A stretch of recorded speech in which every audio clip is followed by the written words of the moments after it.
Hola, hoy entonces vamos a dar inicio a la primera clase de la unidad 1 de la materia mecánica racional del diseño curricular de ingeniería mecánica.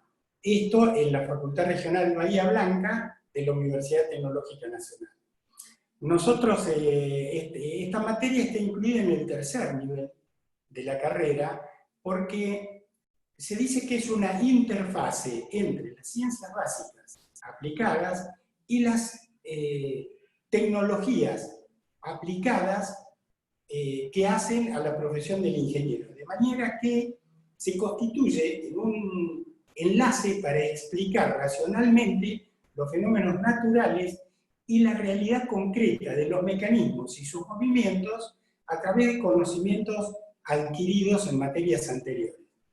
Materias que paso a nombrar, por ejemplo, análisis matemático en todas sus variantes, física también en todas sus variantes, geometría descriptiva, principalmente el tema de matrices y transformación de coordenadas, que aquí vamos a ver intensivamente. Muy bien, con respecto a esta materia y cómo se origina, ¿por qué su nombre? Desde la antigüedad el ser humano buscó de alguna manera interpretar los fenómenos que ocurrían en el universo y bueno, en los primeros estadios de la humanidad se daban explicaciones un tanto místicas o religiosas, desde un fenómeno tan natural como una tormenta o un rayo, se le atribuía a algún dios en particular, y para algunos los que cultivaban era una suerte, y los que se les inundaba, por supuesto, era un dios malo, y así. Sin embargo, en algún punto de la humanidad, el hombre empieza a aplicar su raciocinio para encontrar leyes que describan estos fenómenos. Se puede decir que la piedra basal de esta materia, que es la mecánica clásica, la establece Galileo cuando él intenta estudiar el movimiento de los cuerpos celestes experimentando con cuerpos, digamos, sobre la Tierra en su laboratorio, principalmente grandes esferas que hacía rodar por planos inclinados, pero su principal dificultad en establecer leyes de movimiento residía en que hasta ese momento no había relojes precisos que permitieran de alguna forma relacionar lo que pasaba en el tiempo con ciertos parámetros del movimiento. Desde Galileo hasta Newton, por supuesto que hubo infinidad de aportes a la mecánica, pero se dice que la mecánica clásica termina de formularse con las leyes de Galileo, que algunos llaman postulados, después en la unidad 3 vamos a hablar sobre esto, pero Newton realmente establece lo que permite hoy explicar dentro de la ingeniería mecánica prácticamente todos los fenómenos de movimiento de los cuerpos y las relaciones que hay entre los movimientos que estudiamos y las causas que los producen. En eso se constituye la mecánica. La mecánica es la parte de la física que estudia el movimiento de los cuerpos y que reconoce sus orígenes, como les decía recién, en el estudio de lo que llamaban en los antiguos los graves, los cuerpos, y ellos interpretaban que el universo era repetitivo, era un universo mecánico. Hay unos videos muy buenos, si lo buscan, el universo mecánico en YouTube todavía se encuentran, son antiguos pero de excelente didáctica. Entonces el nombre mecánica viene un poco por ahí, no tanto como puede suponer uno cuando se inscribe en la carrera de ingeniería mecánica, que el nombre de la carrera viene por el lado de los motores, sino que el origen, casualmente, está dado en esto que le digo, el estudio de los cuerpos celestes. No nos olvidemos que ya los mayas, los incas, algunas civilizaciones orientales venían estudiándolo desde hacía muchísimo tiempo, pero bueno, en Europa se da un movimiento de observaciones. Por ejemplo, Tycho Brahe fue un noble que se dedicó a observar y a posicionar a los cuerpos celestes. Luego, con esos datos empíricos, sin leyes, simplemente posiciones, Kepler logra enunciar varias leyes, y ahí comienza este estudio que llamamos racional. Y ahí tenemos el título de la materia, mecánica racional. A veces algunos autores también el término racional lo atribuyen a que estos primeros científicos, como Galileo, todos sabemos la anécdota de Galileo con la Inquisición de la Iglesia Católica, en la que él tuvo que retractarse de una cosa que era una obviedad, que era que la Tierra se movía alrededor del Sol, y no que la Tierra estaba fija y todo lo demás se movía alrededor de él. Sin embargo, mitos o creencias religiosas hicieron que estos descubrimientos realmente científicos se impusieran muchísimo más tarde. Tal es así que la Iglesia le pide perdón a Galileo 200 años o 400 años después que él hizo su descubrimiento. No, 200 años, disculpen.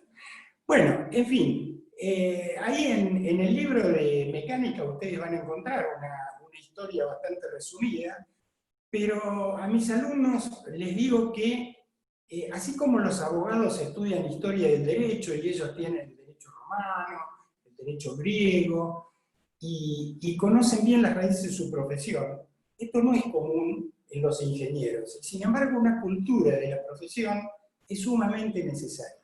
De manera que los insto a informarse sobre cómo evolucionó esto de la mecánica, de una mecánica clásica, que es la que nosotros estudiamos, a todavía, después de Newton, un paso posterior, que es la teoría de la relatividad, que ya está ampliamente comprobada. Esta teoría la enuncia Einstein en 1905, y bueno, ahí destruye también un montón de preconceptos que hasta ese momento se tenían, principalmente que el tiempo era una constante universal. Eso llevaba un montón de errores que no permitían explicar los fenómenos de partículas a altas velocidades, cercanas a la de la luz. Entonces hay una teoría general que tiene como caso particular a la mecánica clásica, que para bajas velocidades de los objetos comparadas con la velocidad de la luz, ustedes saben que un rayo de luz alcanza la Luna en un segundo, 300.000 kilómetros por segundo. De manera que nuestras velocidades, aún la del avión más veloz, la del cohete interplanetario más veloz, es sumamente baja respecto a la de la luz. Y las leyes de Newton se cumplen perfectamente para los cálculos de la mecánica clásica. De manera que, por ser una teoría incluida en otra más general, no deja de ser precisa. Muy bien, entonces ahora vamos a pasar a la introducción. Yo voy a compartir pantalla para comenzar a ver concretamente de qué se trata la mecánica. Ustedes ya están viendo mi pantalla. Vamos a ir, aquí tenemos el capítulo 1 del libro. Muy bien, en el capítulo 1 dijimos que vamos a estudiar la cinemática del punto. Vemos que la cinemática consiste en estudiar el movimiento sin hacer referencia a las fuerzas que lo originan, analizando las sucesivas posiciones del punto en el espacio en función del tiempo. ¿De qué se trata esto? Estudiar cómo se mueve en un determinado ambiente un punto que no es más que nosotros vamos a entender como punto a una tríada ordenada de números, en el sentido de que son como un conjunto de coordenadas. Un punto no es un dibujo en el papel o un dibujo en el pizarrón. Un punto no tiene dimensiones para la mecánica. Entonces, ¿qué pasa? Si nosotros queremos estudiar el movimiento de los puntos, debemos especificar algunos conceptos para entendernos previamente. Nosotros vamos a decir que algo se mueve cuando cambia de posición respecto de un marco de referencia. Quiere decir que el marco de referencia sería aquello respecto de lo cual un punto cambia de posición con el tiempo. Los marcos de referencia pueden ser considerados fijos, y vean que está entre comillas, y a esto se lo denomina análisis del movimiento absoluto, o móviles, y se lo denomina análisis del movimiento relativo. Tengan en cuenta que vamos a hablar mucho de esto, de si existe o no existe un marco de referencia fijo, cuando hablamos con precisión dentro de las leyes de la mecánica. Igual, por ahora vamos entrando en tema, y es un poco como, ¿cómo les diría? Como el enganche con lo poco que se pudo ver de física, con las herramientas del secundario que se tenían en física. Estamos yendo hacia los conceptos adquiridos para armar un conjunto significativo de conocimiento, es decir, un racimo en el cual cada nuevo conocimiento está aprendido de uno anterior, ¿cierto? Entonces, una cosa son los marcos de referencia, ¿sí? Por ejemplo, si algo se mueve respecto del aula en la que estamos todos sentados hablando de la mecánica, diremos que el marco de referencia es ese aula. Como el marco de referencia aula está unido a la Tierra, entonces diremos que el marco de referencia es la Tierra, es decir, a donde nosotros estamos solidariamente unidos. Muy bien. Ahora, dentro del marco de referencia, nosotros tenemos que definir algunas magnitudes para decir, bueno, ¿dónde se encuentra ahora el móvil y dónde se encuentra dentro de 1, 5 o 10 segundos en su movimiento? Entonces debemos establecer sistemas coordenados, que no debemos confundir nunca con los marcos de referencia. Los sistemas coordenados más corrientemente utilizados son las coordenadas cartesianas, las polares, las cilíndricas, las esféricas, las intrínsecas y las generalizadas. Luego vamos a ir viendo cada una de ellas, pero tengamos en cuenta que el sistema coordenado es elegible arbitrariamente dentro del marco de referencia. Es decir, yo puedo cambiar el sistema coordenado para explicar dónde está una partícula, pero si cambio el marco de referencia, cambio la naturaleza del problema. Ahora les voy a mostrar un video que está dentro del espacio complementario del libro, que se trata casualmente de esto que estamos. Vamos a...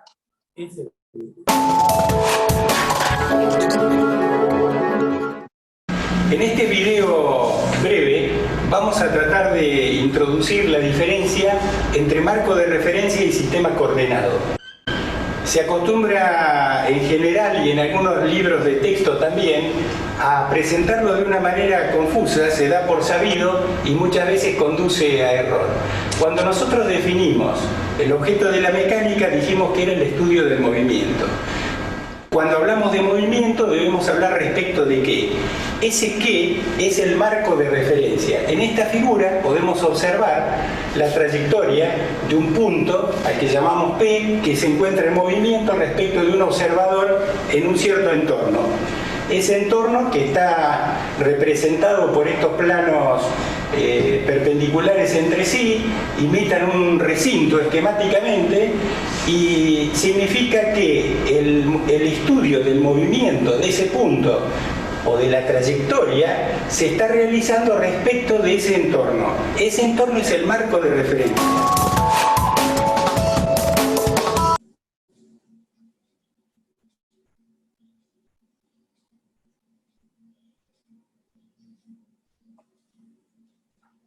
Muy bien, entonces hasta ahora nos vamos poniendo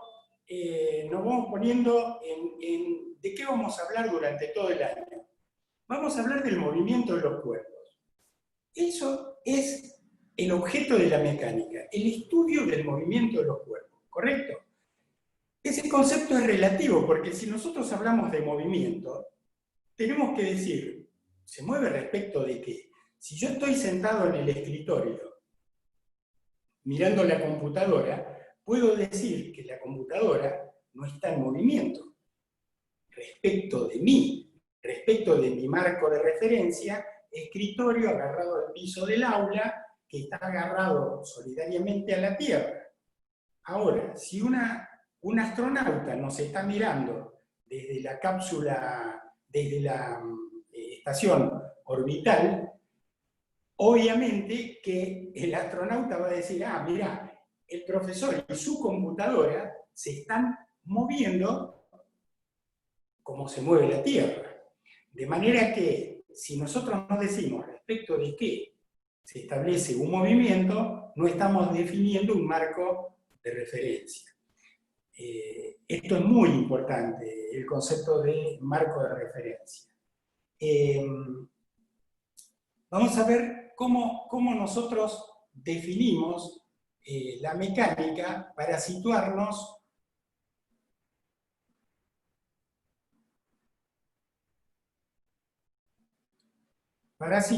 dentro.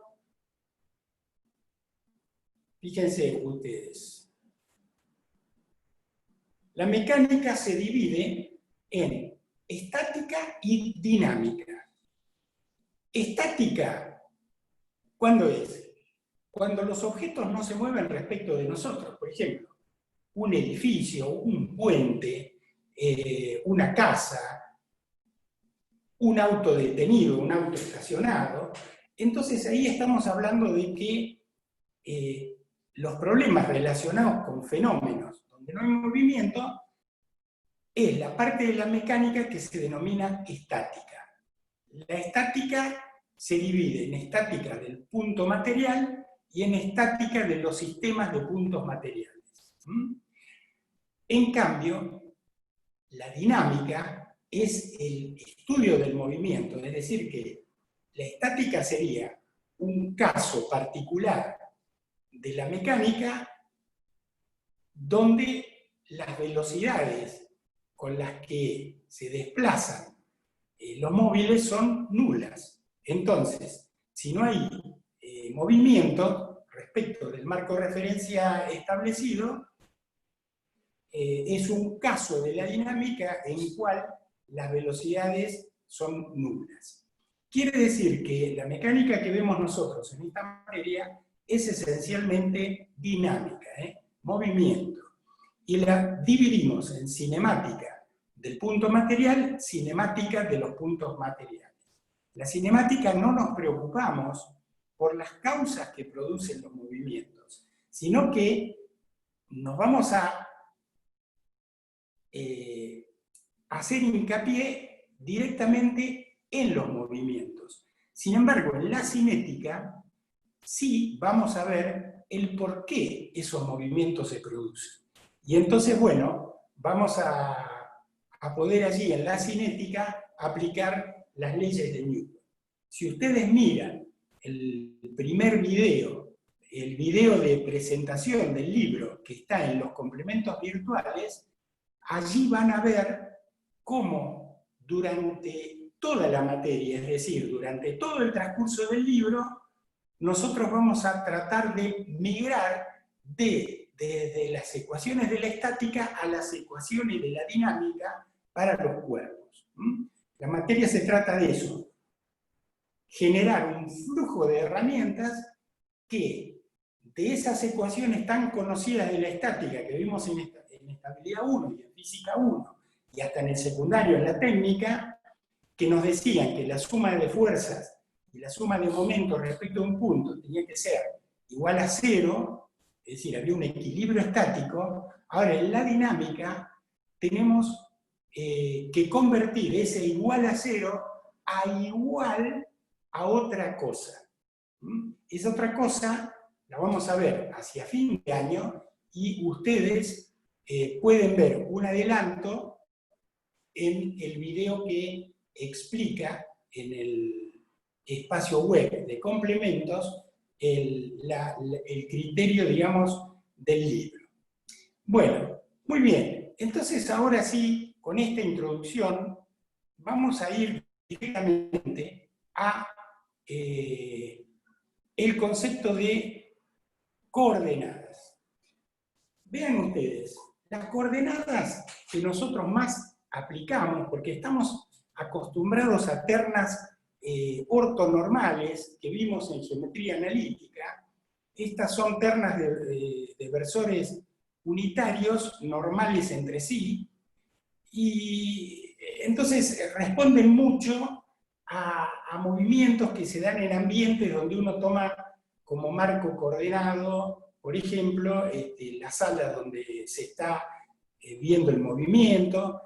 Pero así como en esos casos nos conviene usar coordenadas cartesianas, en algunos casos de movimientos curvilíneos nos conviene utilizar coordenadas polares, o las coordenadas cilíndricas, que no son más que las polares con una cota, con una altura. Es decir, mientras las polares las usamos para estudiar movimientos curvilíneos en un plano, o movimientos planos, las cilíndricas las vamos a utilizar para movimientos en 3 dimensiones o espaciales.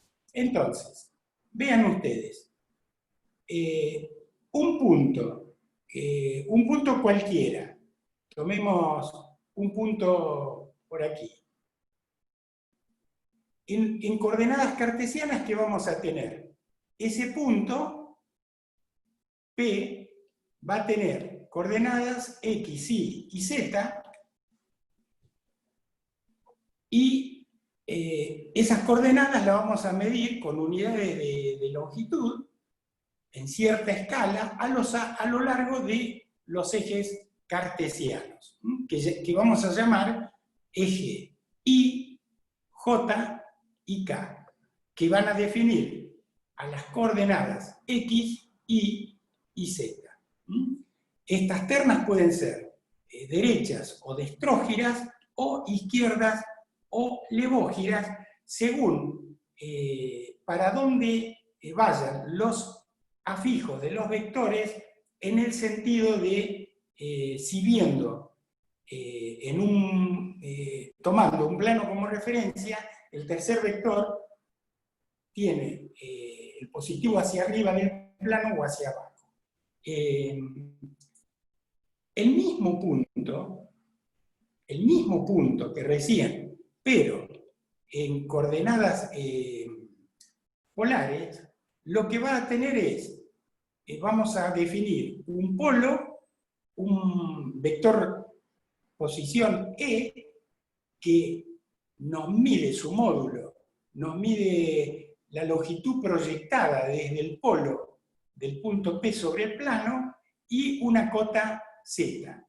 Si el punto se mueve de manera que esta cota Z no existe, entonces estaremos en el caso de coordenadas polares, donde el punto tiene como coordenadas a este ángulo θ que llamamos argumento, y a la longitud de este vector que llamamos E. Así que, básicamente, empezaremos a trabajar con esas coordenadas. Vamos a ver ahora el concepto de trayectoria. Nosotros decimos que la trayectoria es el lugar geométrico de las posiciones ocupadas por un punto móvil con el transcurso del tiempo. Yo aquí siempre hago el ejemplo en clases presenciales, no en épocas de pandemia, y les digo a los alumnos, miren, si arrojásemos el marcador o el borrador desde donde está el profesor, al lado del pizarrón, al final del salón de la clase, ¿qué tendríamos? Que el borrador, a lo largo de cierta cantidad de segundos, ocupó distintas posiciones en ese marco de referencia. Bueno, el conjunto de esas posiciones, desde que partió hasta que arribó a su destino final, se llama trayectoria. Sería el dibujo que uno, de alguna forma, dibuja, por ejemplo, cuando sigue un auto de carrera sobre la pista. Bueno, la mecánica tiene dos formas de expresar esta trayectoria en forma de ley. Es decir, una ley que a nosotros nos permita decir dónde está el móvil a cierta cantidad de segundos de haber puesto en funcionamiento un cronómetro. Por ejemplo, nosotros podríamos decir, mirá, en un segundo estaba a 1 metro, en 2 segundos estaba a 2 metros, 3 segundos a 3 metros. Bueno, esa sería una forma de dar la trayectoria en forma escalar, y para eso deberíamos conocer la trayectoria, porque si yo digo estaba a 1 metro o estaba a 2 metros, no estoy diciendo ni para qué lado, ni tengo cómo imaginarme dónde está el móvil en ese momento. Por eso es muy importante aquí tener sobre la ecuación de la trayectoria, vean ustedes, ir dando la posición del móvil para distintos tiempos. Y luego suele graficarse, como está aquí en el plano, L, distancia recorrida desde el origen, y tiempo. De manera que nosotros podemos decir, cuando nosotros largamos el cronómetro en t igual a 0, el móvil podría no estar exactamente donde nosotros largamos el cronómetro cuando pasó por donde estábamos, sino venir con una cierta trayectoria ya recorrida. Por ejemplo, si vamos a estudiar el movimiento de un auto entre mi ciudad y la ciudad siguiente por una ruta, el auto podría venir desde la ciudad precedente. De manera que yo largo el cronómetro y marco el origen de los tiempos cuando ya el auto tiene una distancia recorrida que llamamos L0. Luego tendríamos, a partir de t igual a 0, empezamos a contar nuestros tiempos y vemos cómo el móvil se aparta o se puede acercar también, si viene en reversa, hacia el origen de tiempos o hacia el origen de coordenadas. Bien, esta sería una forma de dar la ecuación del movimiento en una forma escalar. Sin embargo, la mecánica es esencialmente vectorial, de manera que a nosotros nos interesa definir una forma vectorial de dar la posición del móvil.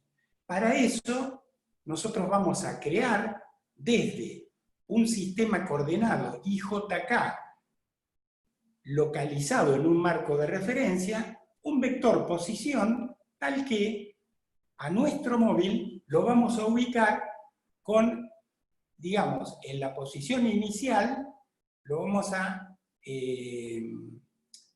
localizar con el vector posición R0, que va a tener componentes X0, Y0, Z0. A medida que el tiempo transcurre, tendremos un incremento de la longitud sobre la trayectoria, Y eso nos moverá ahora el vector posición a una posición R1. Quiere decir que si la posición del móvil es una función del tiempo, nosotros podemos seguir con el vector R al móvil a través de su proyección sobre los tres ejes coordenados si estamos trabajando en coordenadas cartesianas. Y esta es una ecuación vectorial, ¿correcto? De manera que esto que están acá serían las tres leyes del movimiento sobre los ejes coordenados. Bien. Vean ustedes que la relación entre L de t y R de t va a venir dada porque en un pequeño desplazamiento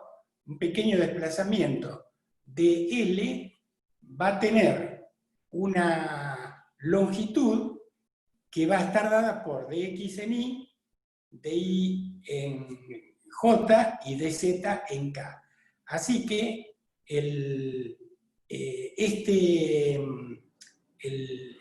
la longitud a lo largo de la trayectoria estará dada por esta expresión. Vamos al concepto de velocidad. La velocidad no habla de ese parámetro en sí mismo, es decir, no creamos el concepto velocidad para hablar de velocidad, sino para hablar de la rapidez con que varían los espacios recorridos por el móvil en su trayectoria. De manera que si el móvil entre en un determinado delta t, digamos, un determinado delta t, recorrió un delta L y recorrió un delta R, ¿qué vamos a tener?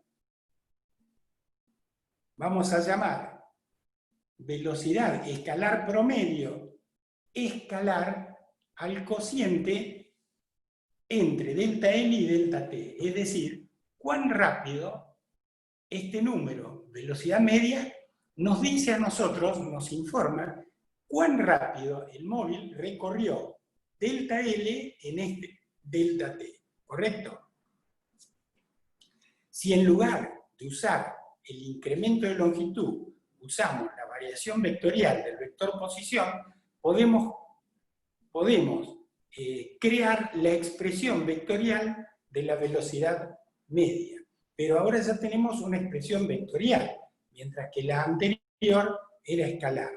Ahora, si pasamos al límite, el límite para delta t tendiendo a 0 de este cociente incremental, como sabemos de análisis 1, va a ser la derivada de L respecto de t.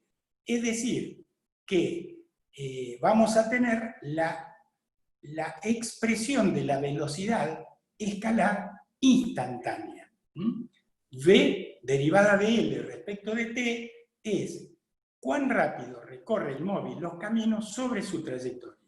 Mientras que si hacemos el límite de este cociente incremental, vamos a obtener el vector velocidad, que es la expresión vectorial de la velocidad instantánea.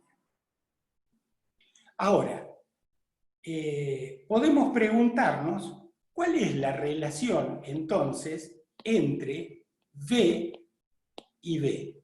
B con palito y B sin palito. Vean que nosotros dibujamos una flechita arriba de los vectores y ninguna arriba de los escalares. Quiere decir que si queremos de alguna forma ver la relación que existe entre ellos, construimos mediante la regla de la cadena esta relación funcional. Es decir, a ver, vamos a tomar otro color. R es una función del tiempo a medida que L varía. Quiere decir que R es función de T a través de L. Si nosotros derivamos R como la derivada de R por la regla de la cadena respecto de L, por derivada de L respecto de T, vemos que esto es V. Y aquí nos quedó derivada de R respecto de L. Vamos a analizar qué es eso. la derivada de un vector respecto de una coordenada espacial. Bueno, aquí tenemos, en el límite, cuando hablamos de distancias infinitesimales, vean que dl es prácticamente el módulo del vector dr. Quiere decir que si dr tiene como módulo dl, entonces la derivada de r respecto de la derivada de r respecto de L es el versor tangente a la trayectoria que llamamos L. Así como este es un vector tangente a la curva, a medida que nosotros el delta de medición lo hacemos más pequeño, tendemos a la tangente que llamamos L. Quiere decir que lo que hemos encontrado es que la velocidad está siempre en la dirección a la tangente a una curva. Si la curva fuese así y el punto está por acá, la velocidad sería esta, y si estuviese aquí sería esta. Entonces, siempre la velocidad es tangente a la curva. Y esta expresión está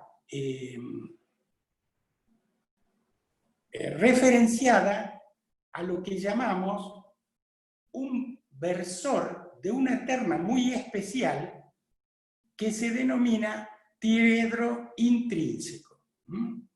De manera que acá, así como vimos al principio de la clase, tres sistemas coordenados que eran el cartesiano, el polar y el polar con cota, que le llamábamos, no me sale ahora el nombre, pero el cilíndrico, coordenadas cilíndricas. Ahora vamos a ver un nuevo sistema coordenado en el cual uno de sus ejes es L, su vector tangente a la curva. L, recordemos que es el vector tangente a la curva, y entonces para tener un triedro precisaríamos dos nuevos vectores en este sistema coordenado. Bueno, vamos a tomar sobre este punto donde está el versor L, vamos a tomar un versor normal al mismo, tal que n, disculpen, me fui de la hoja. A ver, ¿dónde estábamos?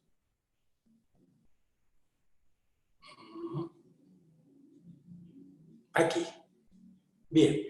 Vean ustedes, yo voy a crear un triedro intrínseco de la siguiente manera. Digo, bueno, uno de los versores de las direcciones de este triedro que se desplaza con el punto va a ser el versor tangente, que ya lo tengo definido. Luego voy a tomar un versor normal al tangente, que es normal a la curva, cuya dirección está determinada por la normal a L que pasa por el centro de curvatura de la curva. Quiere decir que, perdón, aquí estamos, vean ustedes, nosotros vamos a tener dentro de la trayectoria, esta es la trayectoria, ¿no es cierto? Y tenemos en el punto P, la tangente es esta, que está marcada acá, tomamos como vector normal a la tangente a un vector que se va a dirigir hacia el centro de curvatura de la curva, ¿correcto? Bien, entonces, aquí ya tenemos L y N, nos están dando un plano de ese triedro intrínseco. ¿Cómo vamos a definir la tercera dirección que tendrá que ser normal al plano? Bueno, simplemente, como estos dos los conocemos, vamos a establecer la tercera, que se denomina binormal, y cuya dirección queda definida por el producto vectorial de L por N. Quiere decir que nosotros tenemos un triedro que es L tangente a la curva en cualquier posición de P, N normal hacia el centro de curvatura O, y B binormal, que es el vector normal a este de módulo 1, por supuesto, para ser versor. Muy bien, quiere decir que según sea el sistema coordenado que nosotros utilizamos para expresar la ley horaria del movimiento, es decir, los vectores del movimiento, o las coordenadas, según sean las coordenadas con las que analizamos un problema, vamos a tener una expresión del vector posición y de la velocidad diferente en cada sistema coordenado. El de las coordenadas cartesianas, que es el que más usamos en esta materia, incluso en física, simplemente como nosotros sabemos que R, vector posición, es una función del tiempo a través de sus vectores proyectados, luego el vector velocidad será el vector R punto, derivada de X respecto de T en Y, más derivada de Y respecto de Y en J, más derivada de Z respecto de T en K. R punto, derivada de R respecto de T. Es decir, nosotros llamamos con punto a un vector que ha sido derivado respecto del tiempo. Más adelante vamos a ver que llamamos con prima a un vector que se deriva respecto de una dimensión espacial. Pero esto por ahora no nos preocupemos, vamos a sacarlo, ya lo vamos a ir viendo a medida que se nos presente la necesidad. Bueno, muy bien. Entonces, por supuesto, el módulo de este vector velocidad,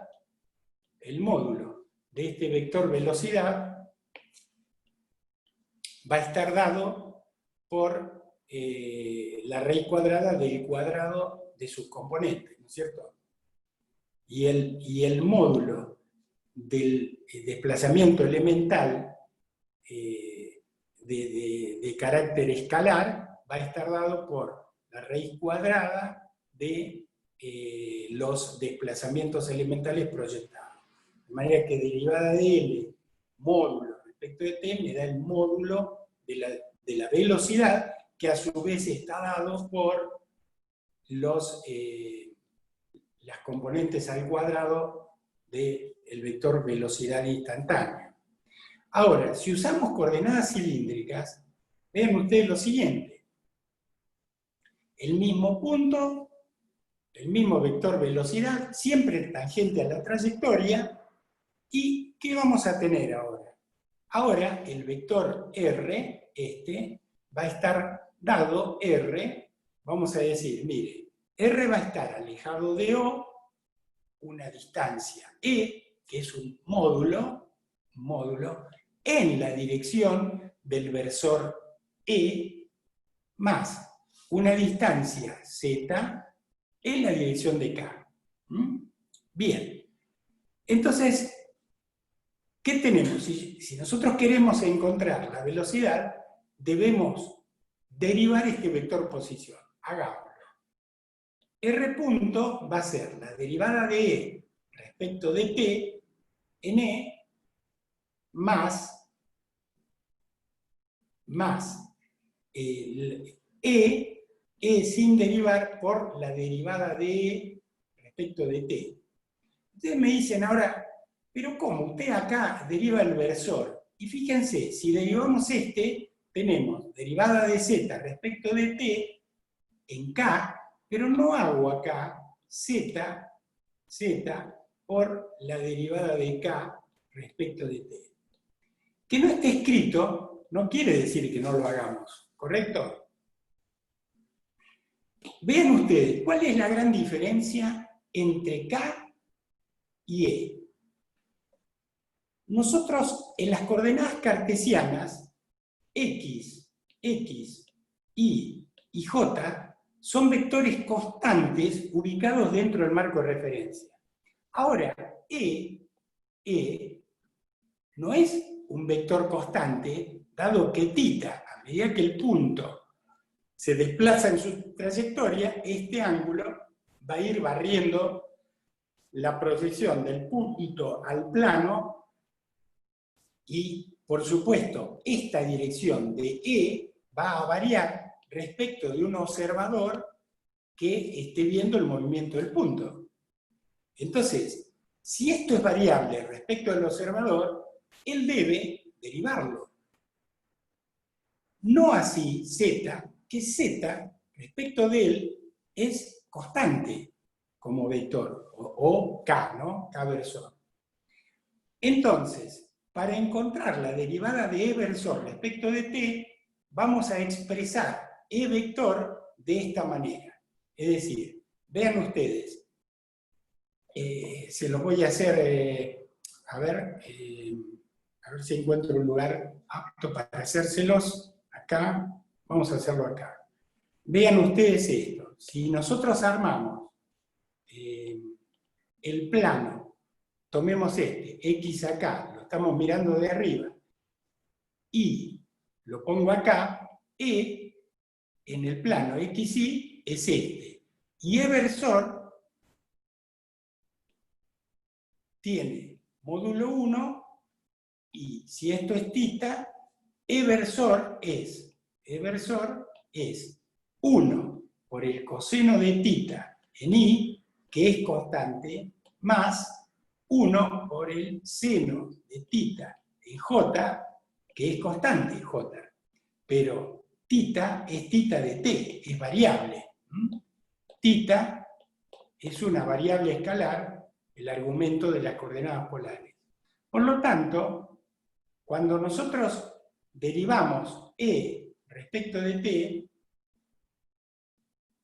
voy a cambiar de color, la derivada de E respecto de t será, de acuerdo a esto, va a salir, del coseno de θ, va a salir θ punto por la derivada del coseno, que es menos seno, en I, que es una constante, más θ punto, que sale del argumento, por el coseno de θ, que es la derivada del seno, en J. Quiere decir que la expresión de la derivada del versor E respecto de t está dada por θ punto por este vector unitario, porque miren, si yo sumo seno al cuadrado más coseno al cuadrado me da 1. Quiere decir que el módulo de este vector es 1. Ahora, este vector, así como acá teníamos el vectorcito E módulo, vamos a ver, otra vez se me corrió, a ver dónde estamos. Disculpen, esto es porque en la pantalla de mi iPad, cuando yo apoyo la mano, toco otra hoja del documento y se va a la hoja que toqué. Así que tengo que tener mucho cuidado de no tocar la hoja. Pero vean ustedes lo siguiente. Les decía esto. A ver. ¿Qué era lo que les quería decir cuando me ocurrió este accidente? No me voy a acordar ahora. Ah, sí. Vamos a ver esto. Les decía, ¿qué está pasando con esto? Es decir, estamos encontrando la derivada de un versor respecto del tiempo. ¿Qué nos dice este vectorcito de módulo 1 que está acá? Ya sabemos que si es de módulo 1, es otro versor. Ahora, si este versor que está acá era E, vean ustedes que este nuevo vectorcito completo va a tener una componente positiva en I que es esta, y una componente negativa, en y coordenada, y una componente negativa en x coordenada. De manera que ahora el versor derivada de respecto de t pasa a ser un versor transversal a e que llamamos θ, que es este que está dibujado acá. Este vector es normal al vector que teníamos E y que se llama versor transversal. Y esta sería entonces las tres direcciones del triedro que estamos tomando en consideración, en este caso coordenadas cilíndricas, son E, θ y K. Bien, quiere decir que cualquier punto P como ese, P está dado por E, por θ y por K. Muy bien.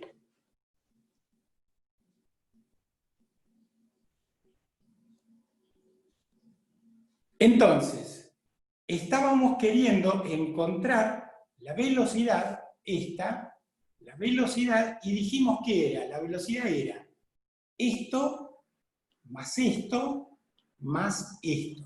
Como vimos, este no variaba. Entonces, vamos a reemplazar acá, en esta expresión, lo que hemos encontrado recién. Y aquí vamos a tener esta expresión, que es la derivada de respecto de t en e más e por θ punto en θ dirección más z punto en k, que en definitiva son las tres componentes del vector velocidad cuando lo expresamos en coordenadas cilíndricas, es decir, polares más cota.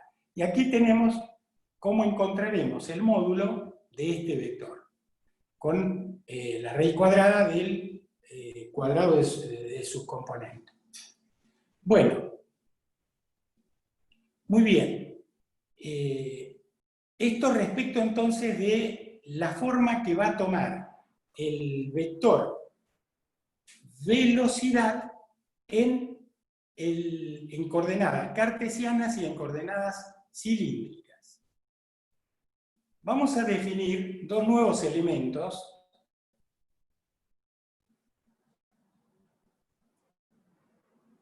que son las velocidades angulares y areolares. Si ustedes recuerdan un poco de física, las leyes de Kepler hablaba de cierta relación de la velocidad areolar de un planeta. Nosotros la vamos a volver a ver en movimientos centrales, pero que la palabra areolar no les traiga problemas conceptuales. Veamos. Definamos la velocidad angular, es decir, a medida que R, cubriendo distintas posiciones del punto, pasa a R más delta R, ha descrito un ángulo delta θ. Hay un delta θ, hay un delta R, hay un delta L, que todo eso se produjo en un delta T. Muy bien, nosotros vamos a armar el cociente incremental delta θ sobre delta t, lo vamos a tender al límite, y el límite de este cociente incremental para delta t tendiendo a 0 es la derivada de θ respecto de t, que vamos a llamar velocidad angular instantánea, y la vamos a denotar con la letra omega del alfabeto griego.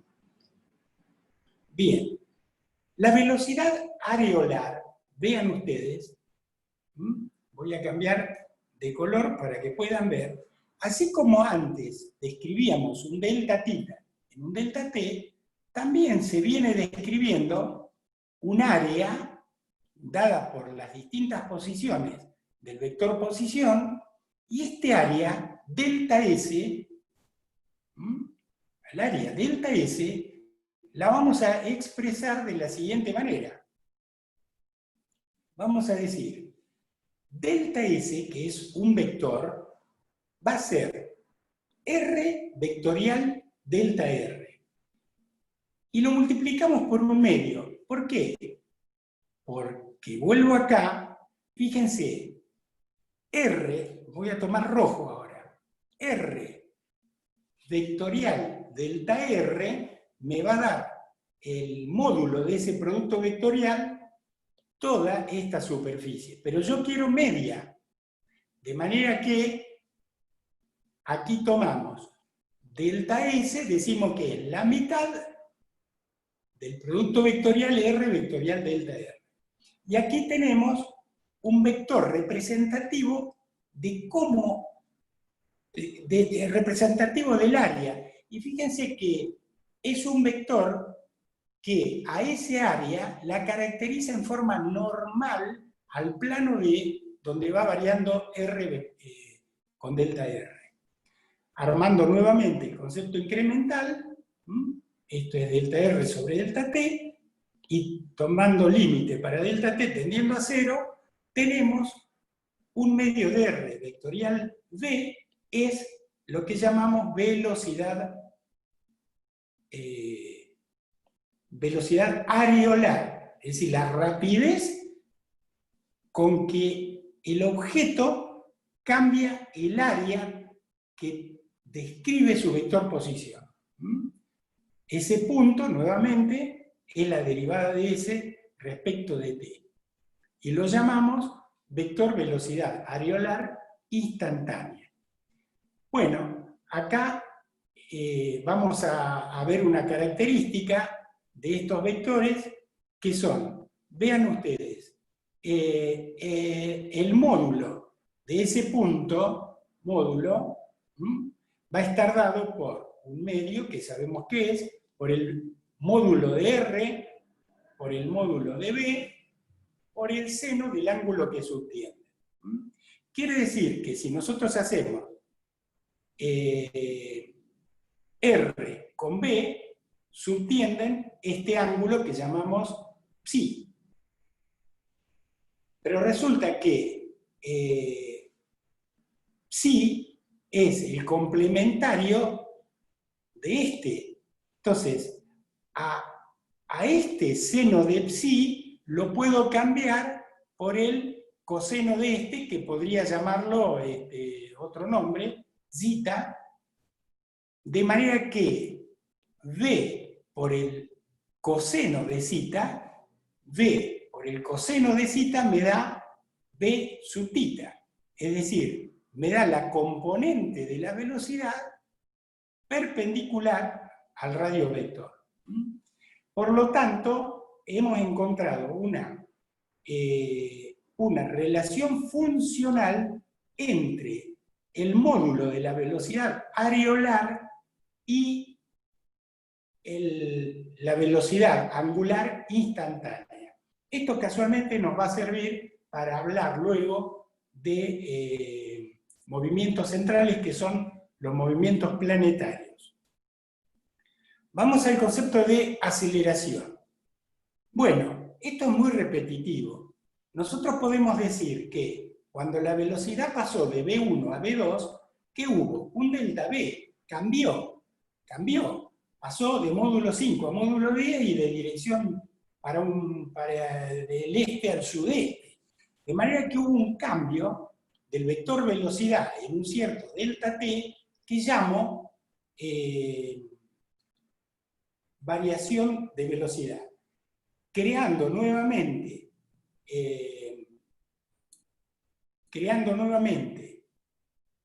el cociente incremental delta v sobre delta t, encontramos una magnitud que llamamos aceleración, y que, como en el caso de la velocidad, no se representa a sí misma, sino a cuán rápido cambia la velocidad con el tiempo.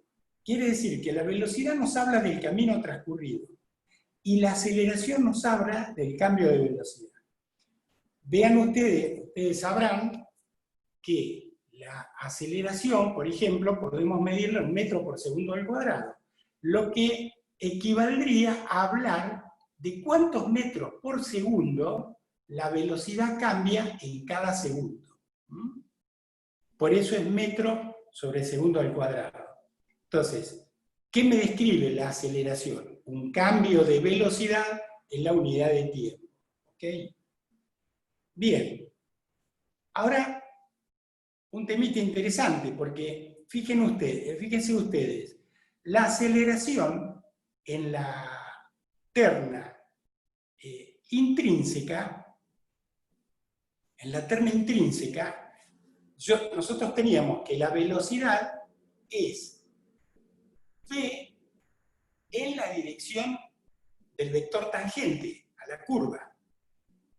Y este v era el escalar que representaba la rapidez con que describíamos los caminos recorridos sobre la trayectoria.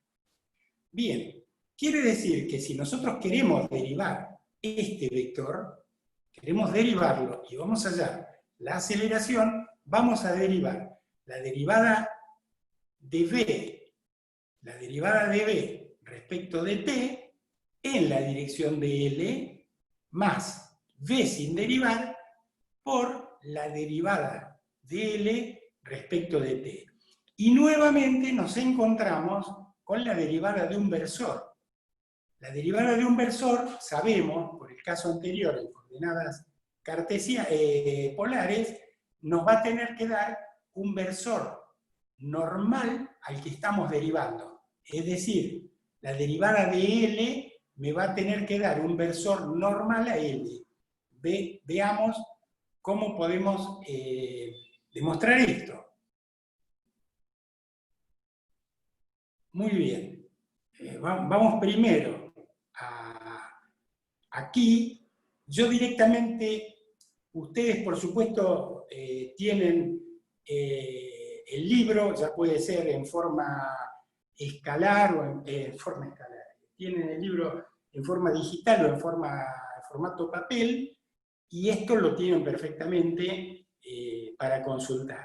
Yo voy a, para hacer un poquito tal vez más clara esta explicación con lo que viene acá abajo, les voy a explicar qué pasa cuando nosotros derivamos el versor tangente respecto del tiempo. Para eso voy a salir de la pantalla para compartir el pizarrón. Así que esperen un segundito y vamos a ir aquí.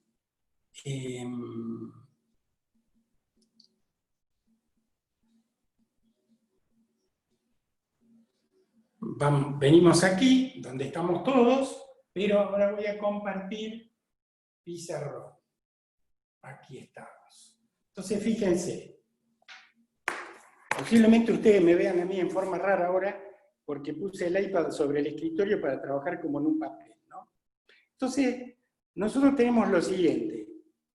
Tenemos que hay un móvil que viene desde el centro de curvatura de la curva. Vamos a tener, en la posición acá tenemos el móvil en L, tiene el vector velocidad en esta posición, llamémosle P1. Ahora, un instante después, el móvil va a estar, fíjense que nosotros estamos queriendo encontrar derivada de L respecto de t, ¿correcto? Bien. Entonces, esto es lo que queremos encontrar. Vamos a ver, si esto es un dθ y esto es un dl, de curva escalar, para una trayectoria, un dt, después el vector tangente va a ser L'. Ahora, ¿qué cambió de L a L'? Su módulo no pudo cambiar, porque tiene que seguir siendo el vector tangente. Sin embargo, cambió su dirección. Quiere decir que para parar la punta, como está aquí, y el vector siga siendo tangente a la curva, tuvo que haber una aceleración normal, aquí, una aceleración normal, tal que el vector que era L pasó a L' en la dirección de la normal como de L. Este sería la variación de L para hacer el nuevo L', pero este tiene módulo 1 y este tiene módulo 1, y este cambió de tita. Quiere decir que nosotros podemos decir que dl versor es 1 por d tita. dl es d tita, el módulo, en la dirección de n, que es la dirección de la aceleración en que fue cambiado. Si ahora dividimos o efectuamos la derivación, vamos a tener que la derivada de L respecto de T es esto que es tita punto en la dirección de L. Por supuesto que estas no son cosas que quedan en la clase como claras. Hay que repasarlas, estudiarlas y en todo caso consultarlas. Pero fíjense que ustedes acá hemos encontrado nosotros L punto, que es la derivada de L respecto de T, que es lo que estábamos buscando. Y L punto vale esto. Entonces, ahora voy a pasar de vuelta,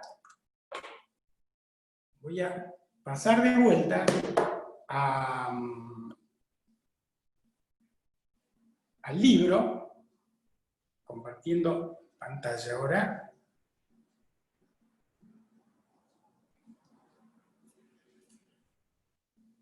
Para ver qué hemos logrado con eso. Muy bien. Y lo que hemos logrado con eso es lo siguiente. Vean ustedes. Esto es lo que acabo de explicarles. Aquí está el grafiquito que hicimos aparte para encontrar que la derivada de L respecto de T es tita punto en L. Ahora, como fíjense ustedes, ρ, si esto es O, y este es el radio de curvatura, y esto es de L, y esto es de tita, ρ por d tita es de L, acá lo tenemos. Quiere decir que d tita respecto de T, si ponemos d tita respecto de T, es de L respecto de T, y obtenemos entonces que tita punto es V sobre ρ. Y si es V sobre ρ, lo sustituimos en la expresión que teníamos de la aceleración y vamos a tener que la aceleración en el triedro intrínseco tiene dos componentes. La aceleración tangencial, que es cómo varía el módulo de V sobre sí mismo, sobre la dirección del vector B, cómo mide, cómo aumenta o disminuye su módulo, según esté siendo acelerado o frenado, y a su vez, esta segundo sumando de la aceleración nos está diciendo cuán rápido cambia la orientación del vector velocidad en la dirección de n para seguir a la curva. Entonces ahora definimos que esta la vamos a llamar aceleración tangencial. Esta la vamos a llamar aceleración tangencial y a esta la vamos a llamar aceleración normal o centrípeta. Traten de relacionar esto con, por ejemplo, imaginándose que tienen una tuerca atada a un hilo y la están dando vueltas sobre su cabeza. ¿qué está queriendo hacer la tuerca? Si ustedes aumentan el ritmo de su mano, va a haber una variación del módulo de la velocidad sobre la tangente, es decir, la velocidad cada vez va a ser más grande en módulo, pero a su vez va a haber un cambio más rápido de la orientación del vector velocidad para poder seguir siendo tangente a la curva. Y esos dos componentes de la aceleración describen la variación que está sufriendo la velocidad. Las conclusiones que podemos sacar aquí es que el vector aceleración no tiene componente, según la binormal, en el tríedro intrínseco. La tangencial tendrá siempre la dirección de la velocidad, porque así la definimos. La aceleración tangencial puede tener el mismo sentido o contrario que la velocidad. Lógico, según va siendo acelerado positivamente o acelerado negativamente. Y la aceleración normal está siempre orientada hacia el centro de curvatura. Hacia el centro de curvatura. Está siempre, porque es la que, como ven acá, cambia la orientación del vector velocidad para que en la próxima posición del punto este vector siga siendo tangente. Pero ¿qué cambió su orientación de aquí a aquí? Casualmente, esta aceleración. Así que creo que, bueno, esto es muy sencillo, habíamos visto cuál será la expresión de la aceleración en coordenadas cartesianas. Bueno, muy sencillo. Si teníamos que esta era la expresión de la velocidad y la derivamos, siendo que estos vectores son constantes, la aceleración sencillamente va a ser la derivada de estos escalares y va a estar dada por esta expresión que más sucintamente la podemos expresar así. Ahora, las componentes o la forma que va a tener la aceleración en coordenadas cilíndricas,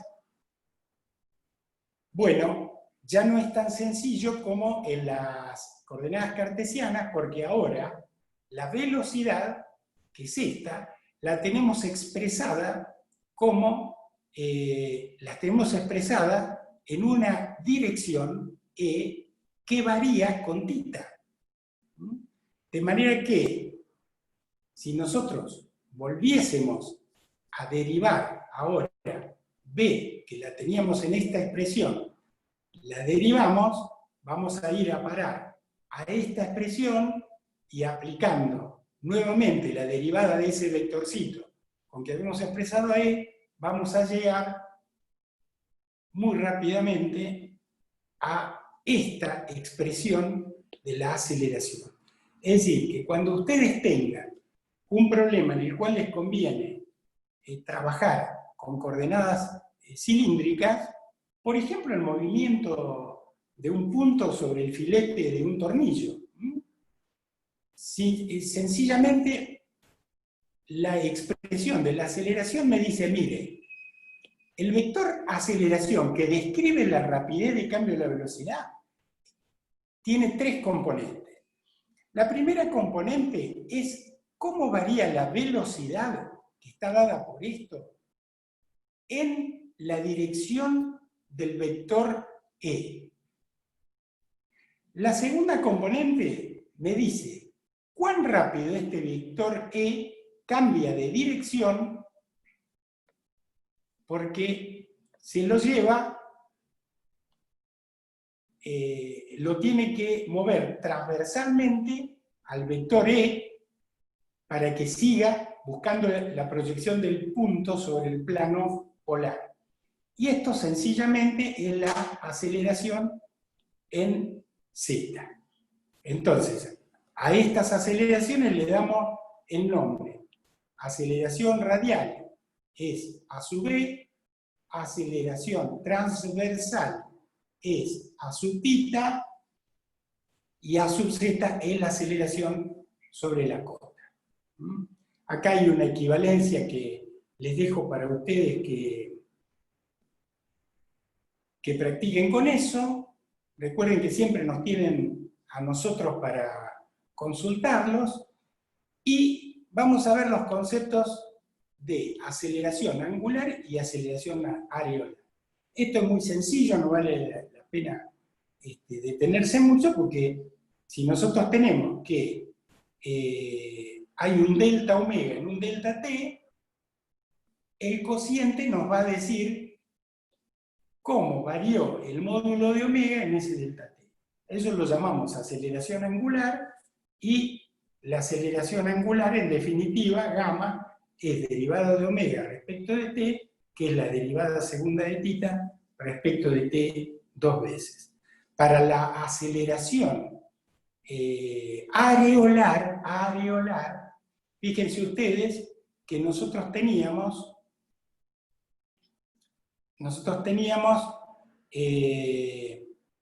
la expresión de la velocidad es esta, areolar. Quiere decir que la aceleración areolar, la derivada de esto, será un medio de la derivada de r respecto de t, que es b vectorial b. Esto se anula, porque son colineales, más un medio de r sin derivar por la derivada de b, que es a. Y por lo tanto, la aceleración areolar está dada por este vector. Y por último, para esta clase, vamos a ver las expresiones de Gastón Darboux. Estas expresiones son muy interesantes porque nos permiten pasar de un sistema coordenado a otro sistema coordenado sin mucha deducción. Una vez que manejamos esto como una herramienta, es muy sencillo. Supongamos que nosotros tuviésemos las componentes de R, B y A en un sistema coordenado cartesiano, y nos quisiéramos pasar al sistema del tríedro intrínseco, L, N, B.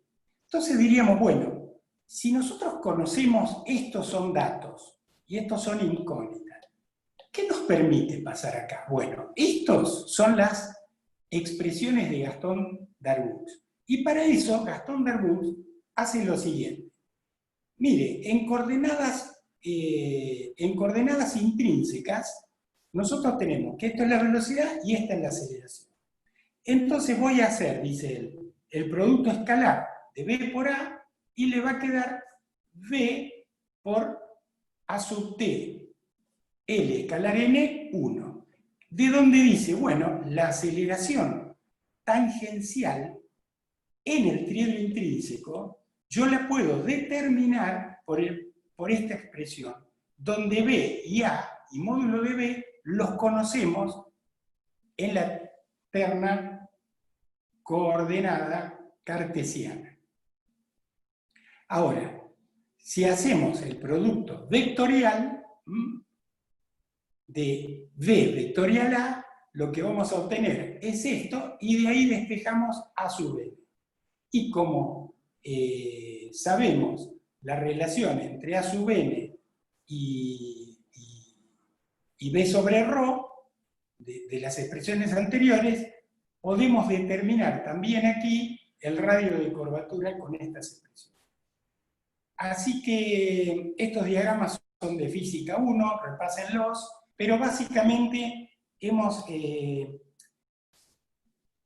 iniciado el tratamiento de la materia con la primera clase de la unidad 1. Para hacerles a ustedes un pequeño cierre, voy a recuperar, dejar de compartir.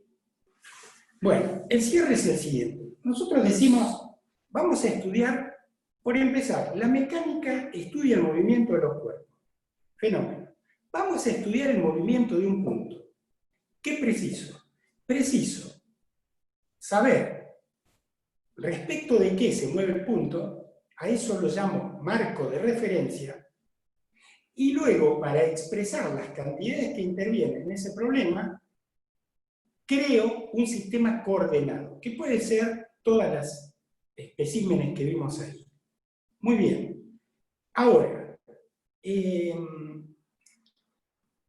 sistema coordenado dijimos que podía ser arbitrario, mientras que el marco de referencia no lo es. Porque si yo le cambio de marco de referencia, cambio el movimiento.